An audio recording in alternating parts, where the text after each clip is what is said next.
બહુ વર્ષો પહેલાં મારા ફાધરે એક વસ્તુ કીધી હતી જ્યારે હું ઓડિયન્સમાં બેઠો તો એ વક્તા હતા અને એમણે એક વાત બહુ સરસ કરી હતી અને આજ સુધી લાગુ પડે. એમણે એમ કહ્યું હતું કે હું મારા ફાધરનો ઉલ્લેખ એટલા માટે કરું કારણ કે બહુ સારા ફિલોસોફર હતા.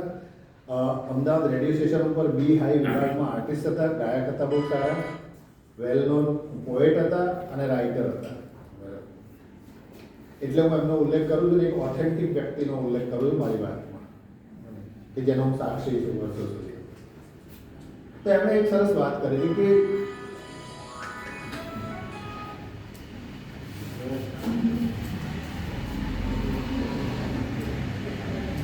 જ્યાં સુધી એ પહેલાં કે એમણે એક સરસ ઉદાહરણ આપ્યું હતું. એ ઉદાહરણ આપીને પછી એ વાત એમણે કરો કે એક ઘરમાં એક ઘટના ઘટી. એ કેવી ઘટી વાળા સાહેબ કે પત્ની રસોડામાં હતી અને શ્રીમાન એમના પતિ બેઠક રૂમમાં બેઠા હતા અને એમને પેપર વાંચ્યું તો ચશ્મા બાજુના રૂમમાં પડ્યા હતા. એને બૂમ પાડી કે બાજુના રૂમમાંથી ચશ્મા લાવો ને એટલે એ લાવતા લાવતા એનો હાથ બારણાને અડી ગયો, ચશ્મા નીચે પડી ગયા અને ફૂટી ગયા અને શ્રીમાનજી પેપર મૂકી અને એકદમ ગુસ્સે થઈ ગયા. ખબર નથી પડતી તને સાચવીને પકડાય નહીં, આટલું નાનું કામ બી તારાથી સરખી રીતે થતું નથી વગેરે વગેરે. આખું વાતાવરણ દોડાઈ ગયું.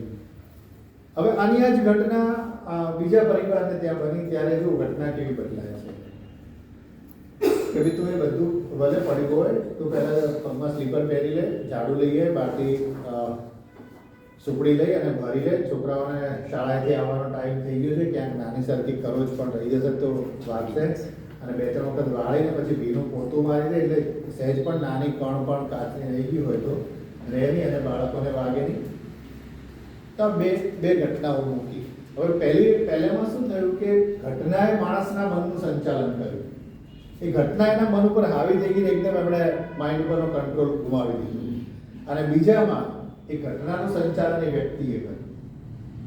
મૂળ વાત એ છે કે જ્યારે માણસ ઘટનાઓનું સંચાલન પોતે કરે છે ને ત્યારે કોઈ પ્રશ્ન થતો નથી. પણ જ્યારે કોઈ ઘટના આપણા ઉપર હાવી થઈ જાય છે, ભૂલથી તમને જો કોઈ કહી દીધું કે પેલી તો તારા માટે આવું કહેતી હતી, પેલો તારા માટે આવું કહેતો હતો, આવું 2-3 જણા તમને 2-3 વખત કહી જાય ને એટલે તમારો ગમે એટલો પેલા ઉપર વિશ્વાસ હોય ને એ ઉઠી જાય ને તમે ક્યાંક ઝઘડાના મૂળમાં જઈ રહેશો. તો ઘટનાઓનું સંચાલન માણસ જ્યાં સુધી કરશે ત્યાં સુધી માણસ સુખી રહેવાની નજીક છે. અને સુખની વ્યાખ્યા શું આપણી? દરેકની સુખની વ્યાખ્યા અલગ હોય છે. કોઈને સવારે તરત ઉઠે અને બ્રશ બ્રશ કરી લે, ફ્રેશ થઈ જાય, પછી એને તરત જ જો ચા મળી જાય તો એકદમ આનંદ હોય, એની સુખની વ્યાખ્યા છે. કોઈને કોઈ બીજી ઘટનામાં આનંદ આવતો હોય.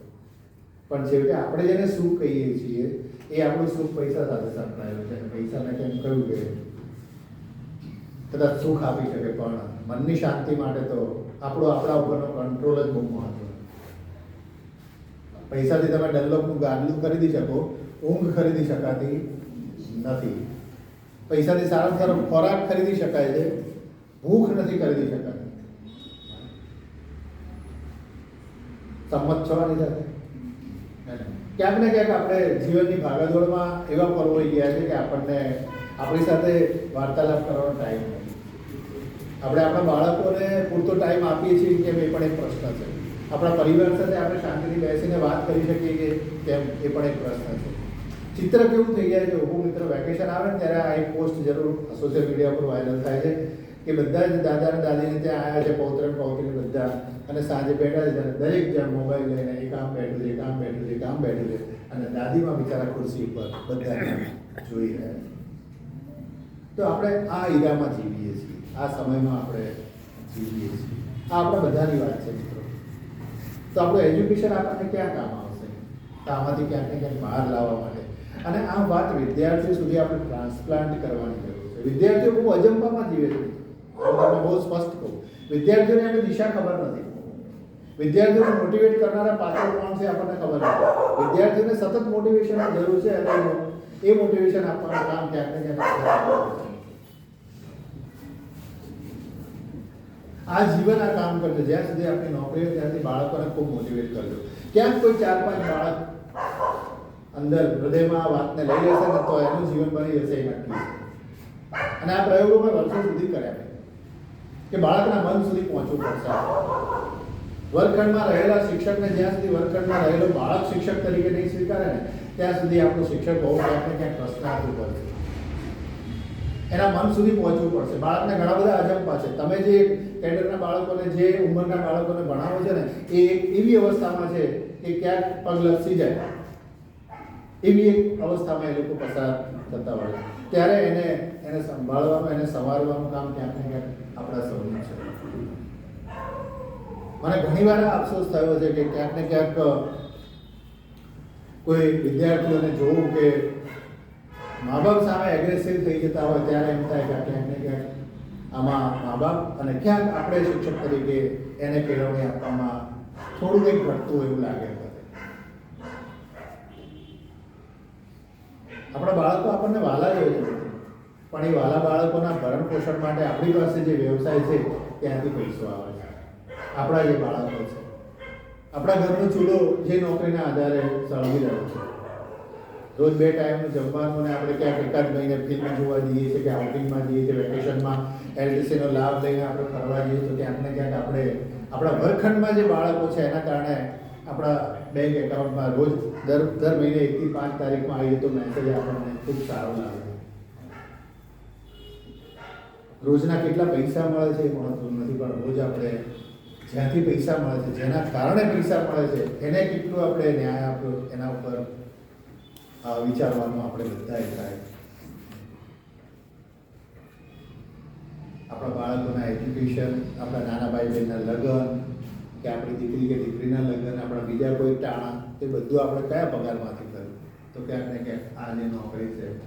અને એ સમયને યાદ કરી કે જ્યારે આપણે નોકરી મેળવવાની લાઈનમાં હતા, આપણને નોકરી મળશે કે કેમ એવું આપણને થયા કરતું, ક્યારે મળશે એવું થયા કરતું. અત્યારે કેટલા બધા લોકો 13,800ની જે ભરતી થવાની છે એ મેરિટમાં આવીશ કે નહીં, શું થશે, ક્યાં નોકરી મળશે, ફોર્મ ભરીને બેઠા છે. તો આપણે આ સિસ્ટમમાં છીએ.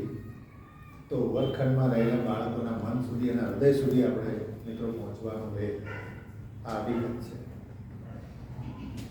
ક્યાંક ને ક્યાંક આપણે આપણા બાળક કરતાં પણ એને વધારે પ્રેમ આપવો પડશે. અત્યારે સૌથી વધારે ઉણપ હોય મિત્રો તો બાળકોને ક્યાંક ને ક્યાંક પ્રેમની ઉણપ છે. હું તો બહુ જાહેરમાં ઘણી વખત મેં કહું છે કે હું તો આ બધાથી જન્મ ત્યારથી વંચિત રહ્યો, બરાબર, પણ મેં મારા બાળકોને પુષ્કળ પ્રેમ આપ્યો. એ બાળકો કયા કે જે અમે પ્રાઇમરીમાં ભણાવ્યું અને 17 વર્ષ સુધી બીએડ કોલેજમાં ભણાવ્યું. મારા છોકરાને બેટા, એના મા બાપે એને બેટા નહીં કીધું એટલી વાર મેં એને કોલેજમાં બેટા કીધું હશે, જ્યાં સુધી ભણ્યા ત્યાં સુધી, બધી બેચના. અને આજે એ વાતનો આનંદ વ્યક્ત કરું કે ઘણા બધા છોકરાઓ સિસ્ટમમાં છે, સરસ નોકરી કરે છે, સરસ ટીચર તરીકે અથવા તો જે કોઈ કંપનીમાં ક્યાંક ને ક્યાંક કોઈ ક્વોલિફિકેશન બદલાયું હોય, પછી આગળ ભણ્યા હોય, તે ખૂબ સારી રીતે નોકરી કરી રહ્યા છે. તો એનો સંતોષ છે કે ભાઈ મને નહોતું મળ્યું એ મેં મારા નવી પેઢીના બાળકોમાં ટ્રાન્સપ્લાન્ટ કરી. છેવટે એના મનને સમજવાની જરૂર છે, એના ભીતરને સમજવાની જરૂર છે. એના પ્રશ્નો પોતાના કેટલા બધા છે. સાહેબ, આપણે રોજે રોજ પેપર વાંચીએ ને તો લગભગ 35 થી 40% નેગેટિવ મેસેજથી આપણું પેપર ભરેલું હોય. ક્યાંક કોઈ 11 વર્ષના બાળકે આત્મહત્યા કરી, ક્યાંક 9 વર્ષના બાળકને કે 9મા ધોરણમાં બાળકને એટેક આવી ગયો, 35 વર્ષના યુવાનને એટેક આવી ગયો, બેઠા બેઠા ઢળી પડ્યા. સ્ટ્રેસ આ સમયનો સૌથી મોટો રોગ છે. માણસ સતત ટેન્શનમાં રહે, અનાયાસે પણ એને ટેન્શન થઈ જાય છે. ઘરની પરિસ્થિતિ તો એમાં જવાબદાર હોય છે, પણ ક્યાંક ને ક્યાંક આપણે જ્યાં કામ કરીએ છીએ ત્યાંના પણ કેટલાક એવા અનુભવો આપણને ડિસ્ટર્બ કરતા હોય. અને એ જ્યારે આવી થઈ જાય, ત્યારે મેં કહ્યું ને કે સારામાં સારું પલંગ હોય, સારામાં સારું ગાદલું હોય, તો પણ આપણે રાત્રે પડખા ફેરવતા હોય કે 2 વાગે જાગી જઈએ કે 3 વાગે જાગી જઈએ, કે છેવટે ઊંઘતા નથી. માત્ર ઊંઘતા હોય એવો આપણને સતત વહેમ થયા કરે છે. પણ આપણું અજાગૃત મન જે છે ને